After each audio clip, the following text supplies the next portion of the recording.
The concrete walls of San Quentin State Prison echoed with an unusual tension on that humid Tuesday morning in August 2019.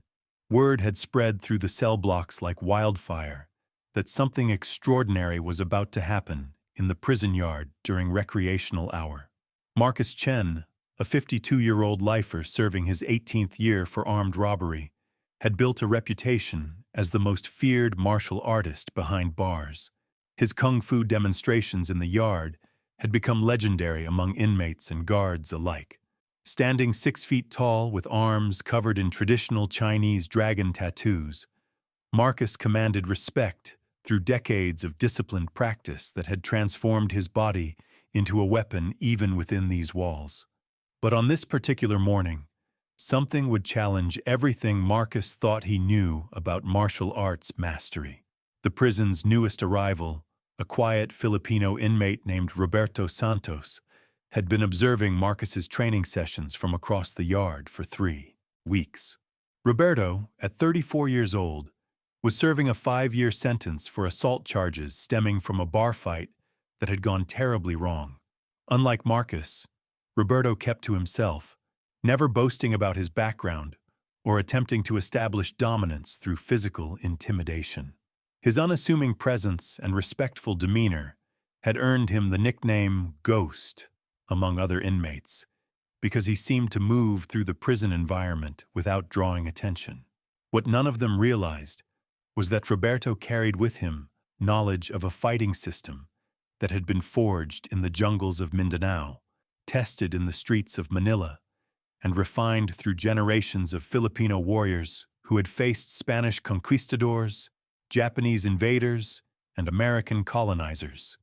His grandfather had been a master of Kali, and his father had continued the tradition, teaching Roberto the ancient art of eskrima from the time he could hold a stick. But Roberto had learned early in life that true mastery meant knowing when not to fight, when to remain invisible, when to let others underestimate what lay beneath the surface. The confrontation began when Marcus noticed Roberto practicing alone in a corner of the yard, moving through what appeared to be simple stick patterns with a makeshift weapon fashioned from a mop handle. From across the concrete expanse, Marcus watched with growing amusement as Roberto flowed through movements that looked, to the untrained eye, like basic drills with no sophistication or depth. Marcus had spent decades studying traditional kung fu forms, memorizing complex sequences that required years to master, cultivating internal energy through meditation and breathing techniques passed down through ancient lineages. To see another inmate practicing what appeared to be elementary weapon movements struck him as almost insulting to the art of martial combat. Marcus approached with the confident stride of someone who had never lost a fight within these walls, his reputation preceding him like armor. Several other inmates began gathering at a respectful distance, sensing that something significant was about to unfold. The yard supervisor, Officer Martinez, noticed the growing crowd, but decided to observe rather than intervene, curious to see what had captured everyone's attention. Marcus stopped directly in front of Roberto, who continued his practice as if completely unaware of the approaching confrontation. "What are you doing over here, Ghost?" Marcus asked, his voice carrying the authority of someone accustomed to being heard and obeyed. Roberto paused in his movement, the makeshift stick held loosely in his right hand, and looked up with calm eyes that showed no fear or aggression. "Just practicing, Marcus. Keeping my body moving, my mind clear." Marcus laughed, a sound that carried across the yard and caused more inmates to turn their attention toward the unfolding scene. "Practicing what? Stick fighting? You think waving a mop handle around is martial arts?" The condescension in Marcus's voice was unmistakable, and several inmates chuckled in response, eager to see how Roberto would respond to being challenged by the prison's undisputed martial arts champion. But Roberto simply nodded respectfully and said, "It's called eskrima. My family's been practicing it for generations." Marcus's expression shifted from amusement to outright dismissal. "Eskrima? You mean Filipino stick fighting? That's not martial arts. That's just street brawling with weapons." Real martial arts require years of study, internal cultivation, spiritual development. What you're doing is just survival fighting. The gathered inmates sensed the escalating tension, and a circle began forming around the two men. Officer Martinez spoke into his radio, alerting other guards to the situation while maintaining his position to observe. Roberto set down his makeshift weapon and faced Marcus directly, his posture relaxed but alert. "I understand why you might think that, Marcus. Many people see our art and assume it's simple because the movements look straightforward. But sometimes the most sophisticated things appear simple on the surface." Marcus stepped closer, his voice rising with confidence and years of accumulated prison authority. "I've been studying Kung Fu for over 30 years. I know tiger style, crane style, mantis style, dragon style. Each form takes decades to master. Each movement has philosophical meaning, internal energy cultivation, spiritual significance. Your stick fighting has none of that depth, none of that sophistication. It's just practical violence, nothing more." The crowd of inmates had grown larger now, with men from different racial groups and gang affiliations united in their curiosity about this unprecedented challenge to Marcus's martial supremacy. Roberto listened patiently to Marcus's critique, never interrupting, never showing disrespect, but something in his eyes suggested depths that Marcus had not yet recognized. When Marcus finished speaking, Roberto nodded thoughtfully and said, "You're absolutely right that Kung Fu has incredible depth and sophistication. I have great respect for your dedication and skill. But maybe sophistication can take different forms." Marcus sensed an opportunity to demonstrate his superiority definitively. "Tell you what, Ghost, how about we settle this right here? You show me your stick fighting, and I'll show you real martial arts. Then everyone can see the difference between ancient wisdom and street fighting."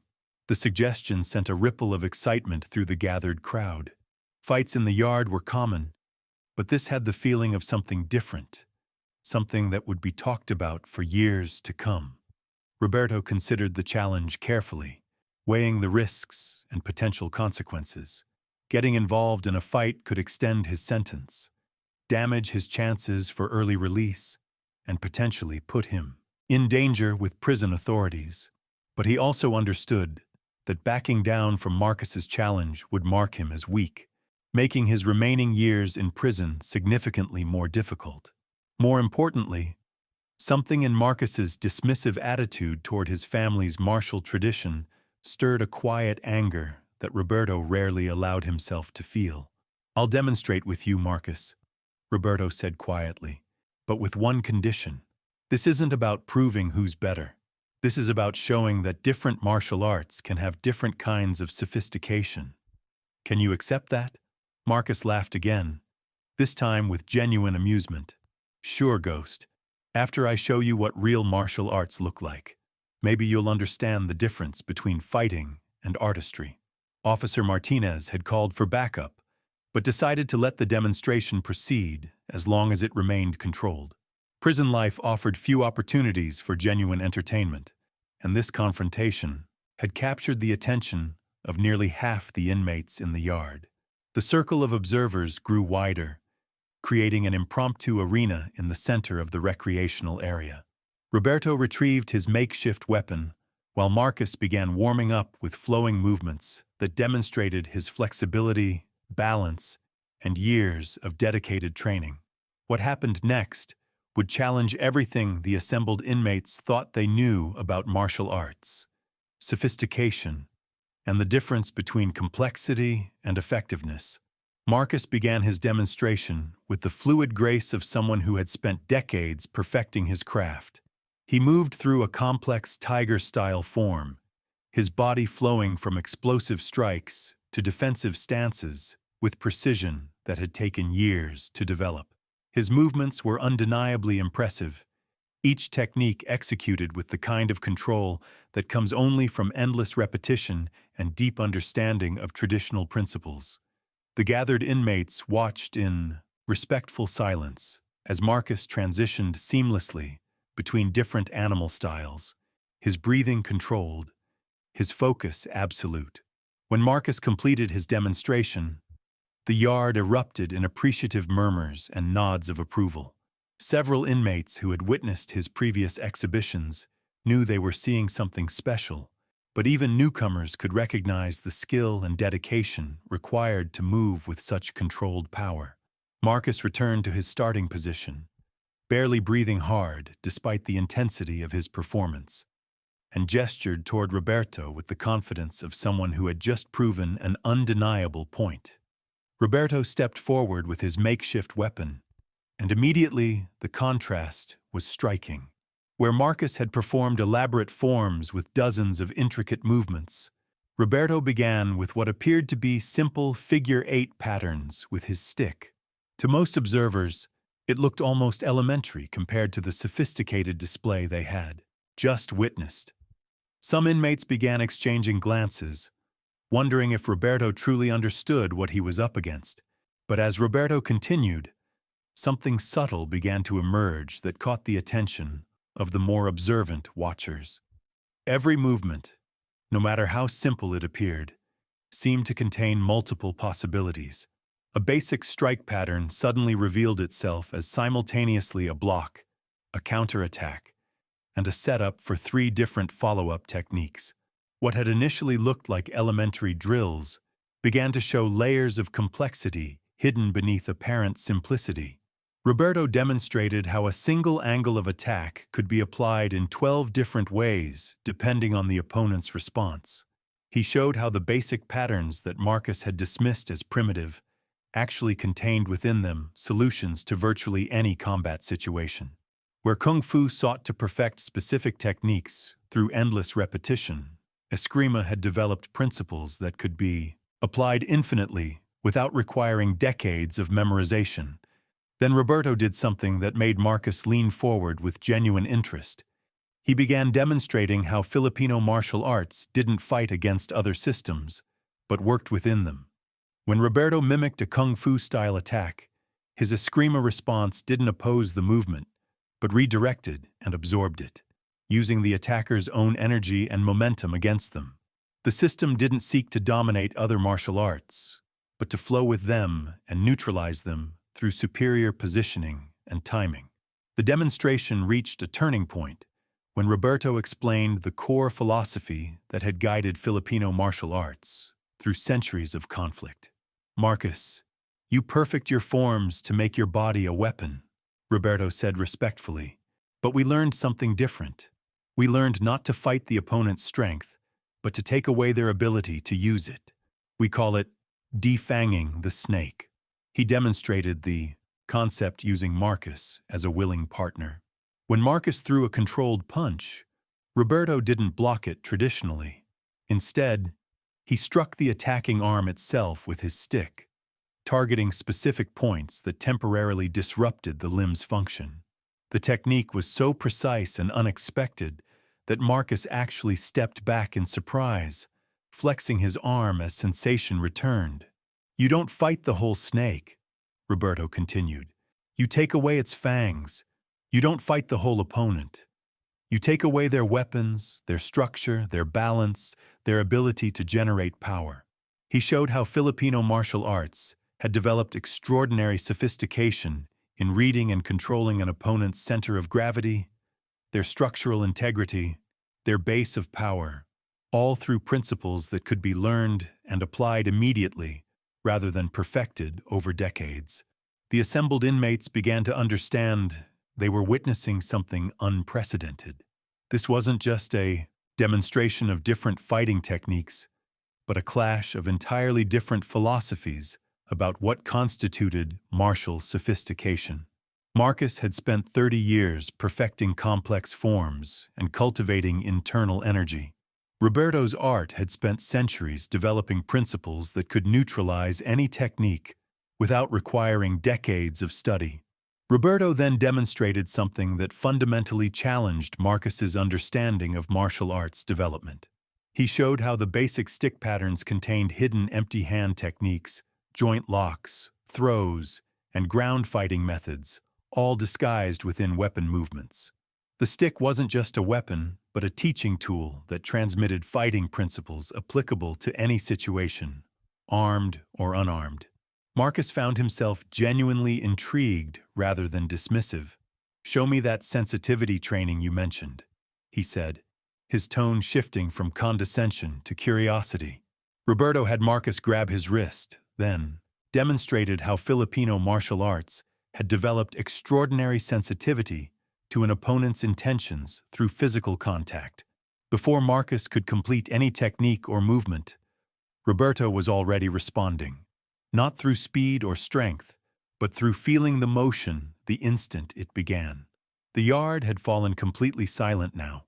Even Officer Martinez found himself leaning forward, fascinated by this unexpected education in martial arts philosophy. Roberto continued explaining how Filipino martial arts had developed not in temples or schools, but in actual combat situations where effectiveness meant survival. The sophistication wasn't in the complexity of forms, but in the depth of principles that could be applied instantly under pressure. "You said we lack philosophical depth," Roberto said to Marcus, "but we have something called lakas lube, spiritual courage that comes not from meditation in peaceful places, but from finding calm within chaos. Our philosophy wasn't written in books, but lived in moments when everything was on the line. Is this less sophisticated because it wasn't documented in ancient texts?" Marcus was beginning to see that he had fundamentally misunderstood what he was observing. This wasn't primitive stick fighting, but a completely different approach to martial sophistication.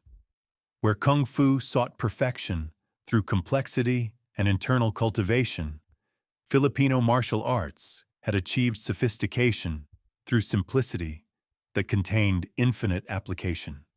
Roberto demonstrated the Filipino concept of flow, moving continuously from weapon to empty hand, long range to close range, standing to ground fighting, all without pause or hesitation. The sophistication was in the seamless adaptability, the ability to respond to any situation without being locked into specific techniques or patterns. Then Roberto did something that left Marcus genuinely speechless. He asked Marcus to attack him with any kung fu technique, any combination, any strategy. Marcus, now fully engaged and curious rather than dismissive, launched into a complex combination of strikes and kicks. Roberto defended successfully, but not by using superior Filipino techniques. He defended by showing how Filipino martial arts had evolved to work within any system, using the timing and principles of eskrima while incorporating the circular motions and energy of the kung fu attack itself. Marcus stopped mid-combination, his expression showing a mixture of surprise, respect, and genuine confusion.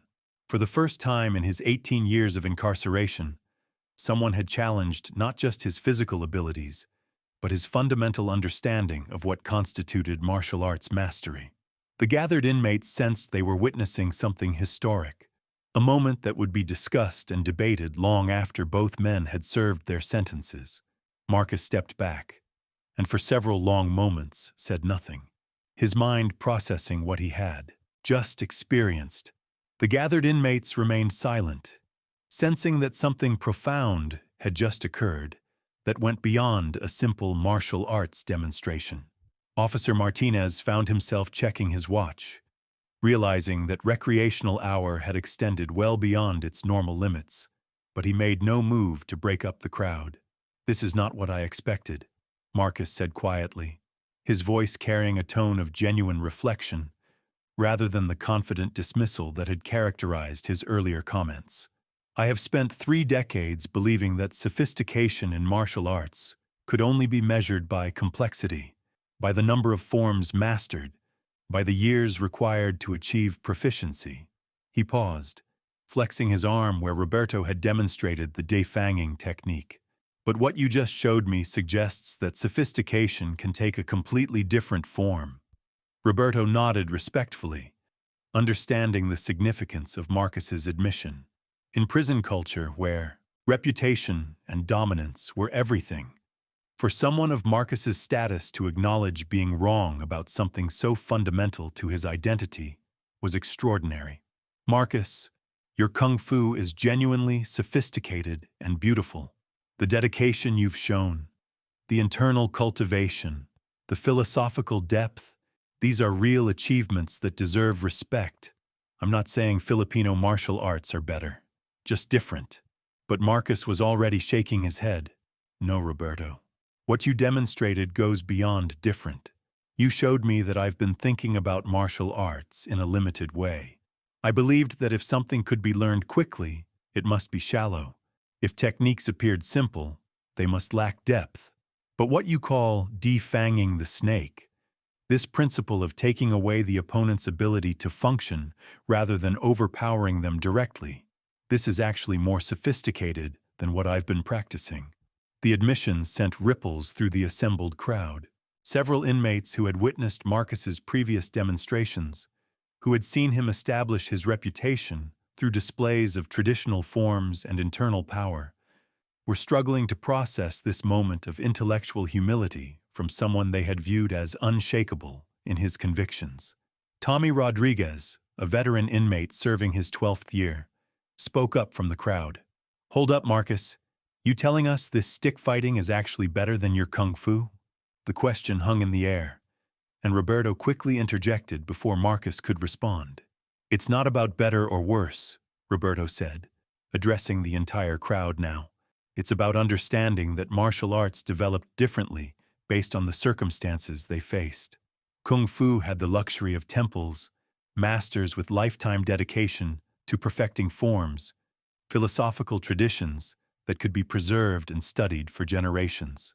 Filipino martial arts developed during constant warfare, colonization, survival, situations where you had to be effective immediately or die." Marcus nodded slowly, his understanding deepening. "That's exactly what I missed. I thought that because Filipino martial arts emphasized immediate effectiveness, they must be less refined than systems that took decades to master. But actually, creating a system that works immediately while containing infinite depth of application, that might be more sophisticated, not less." Roberto continued his explanation, and the gathered inmates found themselves receiving an education in martial philosophy that none of them had expected. "My grandfather used to say that the Spanish conquistadors came with armor and swords, trained in European fighting methods that had dominated battlefields for centuries, but they couldn't understand how Filipino warriors could defeat them using techniques that looked simple, almost primitive. The Spanish were looking for complexity, for elaborate sword work and formal dueling techniques. They couldn't see the sophistication hidden in movements that appeared basic." Marcus was listening intently now, his martial artist's mind grappling with concepts that challenged everything he thought he knew. So when the Spanish saw Filipino fighters using short blades and stick techniques that could be learned relatively quickly, they assumed these were inferior fighting methods. But actually, the Filipinos had developed something more advanced. They had distilled fighting principles down to their essential elements and created a system that could adapt to any opponent, any weapon, any situation. "Exactly," Roberto confirmed. "The sophistication wasn't in how complicated the techniques looked or how long they took to master. The sophistication was in how efficiently they worked and how broadly they could be applied. A single principle in Eskrima might contain solutions to dozens of different combat scenarios." Officer Martinez found himself genuinely fascinated by this unexpected philosophical discussion. In his 15 years of prison work, he had seen countless fights, demonstrations of violence and dominance, but never an intellectual exchange that seemed to be genuinely changing how the participants understood their own expertise. Marcus began pacing slightly, his mind working through the implications of what he was learning. "Roberto, show me that sensitivity training again, but explain what's actually happening." Roberto nodded and had Marcus grab his wrist once more. This time, instead of simply demonstrating the technique, Roberto explained the theory behind it. "In Filipino martial arts, we call this hubud, or sensitivity training. Through constant contact with training partners, we develop the ability to feel an opponent's intentions through their muscle tension, their weight distribution, their breathing patterns. It's not mystical or supernatural. It's just highly developed physical sensitivity combined with understanding of how the human body moves and generates power. As Roberto spoke, Marcus attempted various movements and attacks, and each time Roberto responded before the movement was fully formed. "You're not reading my mind," Marcus said with growing understanding. "You're reading my body. Before I can complete any technique, my muscles have to tense in specific ways, my weight has to shift, my structure has to change. You've trained to feel these preliminary movements and respond to them."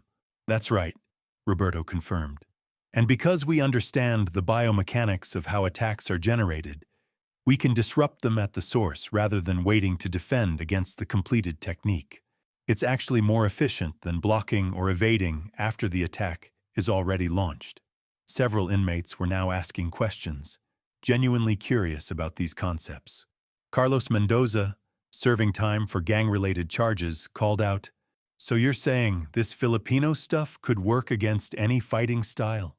Roberto considered the question carefully before responding. "Not because it's superior to other martial arts, but because it's designed to be adaptive.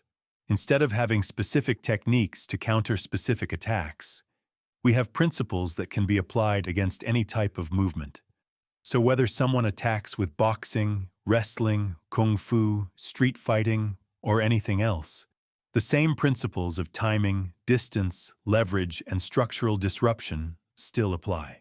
Marcus was nodding as understanding dawned. "That's why when I attacked you with kung fu techniques, you didn't counter with specific Filipino techniques. You used Filipino principles, but worked within the framework of my attack itself. You weren't fighting against kung fu, you were flowing with it and redirecting it." "Exactly," Roberto confirmed. "We learned that opposing force with force often leads to unnecessary conflict and potential injury. It's more efficient to redirect force, to use the opponent's energy against them, to find the path of least resistance while achieving maximum effect." The philosophical implications were beginning to resonate with inmates who had spent years in an environment where force and dominance were the primary currencies of survival. Here was a fighting system that achieved effectiveness not through superior power, but through superior understanding of leverage, timing, and human biomechanics. Marcus stood quietly for several minutes, processing everything he had learned. When he spoke again, his voice carried a tone of genuine respect and intellectual honesty that surprised everyone who knew his reputation. "Roberto, I need to apologize publicly. I dismissed your martial arts without understanding them. I let my pride in my own training blind me to the possibility that sophistication could take different forms." The apology sent shockwaves through the assembled crowd. Marcus Chen, the undisputed martial arts authority in San Quentin, was publicly acknowledging that he had been wrong about something fundamental to his expertise. In prison culture, such admissions of error were virtually unheard of, especially from someone of Marcus's status. Roberto responded with characteristic humility. "Marcus, there's nothing to apologize for. Your kung fu is genuinely impressive and represents decades of dedicated practice. I have tremendous respect for your commitment and skill. All I hoped to show was that Filipino martial arts, despite appearing simple on the surface, contain their own form of sophistication." But Marcus wasn't finished. "No, Roberto. What you showed me goes beyond just demonstrating that your art is sophisticated. You've shown me that my understanding of sophistication itself was limited. I thought complexity automatically meant depth, that techniques requiring years to master must be superior to techniques that could be learned quickly. But what you've demonstrated suggests that the most sophisticated systems might actually be those that achieve maximum effectiveness with minimum complexity." The conversation continued for nearly another hour, with inmates asking questions and Roberto patiently explaining the principles and philosophy behind Filipino martial arts. Marcus participated actively, his curiosity overriding any concern about his reputation or status. Officer Martinez had long since stopped worrying about the extended recreational period, recognizing that something valuable was happening that transcended normal prison activities. As the discussion progressed, other inmates began sharing their own martial arts backgrounds and experiences. Several had training in boxing, wrestling, military combat systems, and street fighting techniques. Roberto demonstrated how Filipino martial arts principles could enhance any of these systems without replacing them, showing how concepts of timing, distance, and leverage were universal to all effective fighting methods. The transformation in Marcus was visible to everyone present. The man who had approached Roberto with condescension and dismissive certainty was now asking thoughtful questions and genuinely reconsidering fundamental assumptions about martial arts that he had held for 30 years. His willingness to acknowledge error and embrace new understanding was creating a ripple effect among the other inmates, many of whom were beginning to question their own assumptions about strength, effectiveness, and sophistication. Word of the demonstration began spreading through the prison population even before recreational hour officially ended. By dinner time, inmates from other cell blocks were approaching Roberto with curiosity rather than the typical wariness reserved for newcomers. Marcus's public acknowledgement of Roberto's expertise had instantly elevated the Filipino inmate's status within the prison hierarchy. But more importantly, it had opened conversations about martial arts, philosophy, and the nature of true mastery that would continue for months to come. The impact of that afternoon demonstration extended far beyond the prison yard, rippling through San Quentin's complex social ecosystem in ways that nobody could have anticipated. Within days, Roberto found himself at the center of something unprecedented in the institution's history, a genuine intellectual movement that transcended racial lines, gang affiliations, and the usual territorial divisions that defined prison life. Marcus Chen became Roberto's most enthusiastic advocate, using his established reputation and influence to facilitate conversations about martial arts philosophy throughout the facility. During evening hours in the common areas, small groups of inmates would gather around Roberto, not seeking to learn fighting techniques, but genuinely curious about the deeper principles that governed effective movement and conflict resolution. These discussions attracted men from vastly different backgrounds, creating unlikely alliances between inmates who had never spoken before that Tuesday demonstration. The transformation was particularly remarkable in how it affected Marcus personally. For 18 years, his identity had been built around his status as the prison's supreme martial artist, his reputation carefully cultivated through demonstrations of complex forms and displays of traditional knowledge. But Roberto's demonstration had revealed something profound about the nature of mastery itself, something that challenged Marcus to reconsider not just his martial arts understanding, but his entire approach to learning and growth. During their next conversation, which took place 3 days later in the prison library, Marcus articulated something that would become central to the philosophical revolution spreading through San Quentin. Roberto, I've been thinking about what happened in the yard, and I realized something that's been bothering me for years without me understanding why. I always felt like I had to keep proving my expertise, keep demonstrating my superiority, because deep down I was afraid that if people saw simplicity in what I did, they would think it was basic. Roberto nodded thoughtfully as Marcus continued.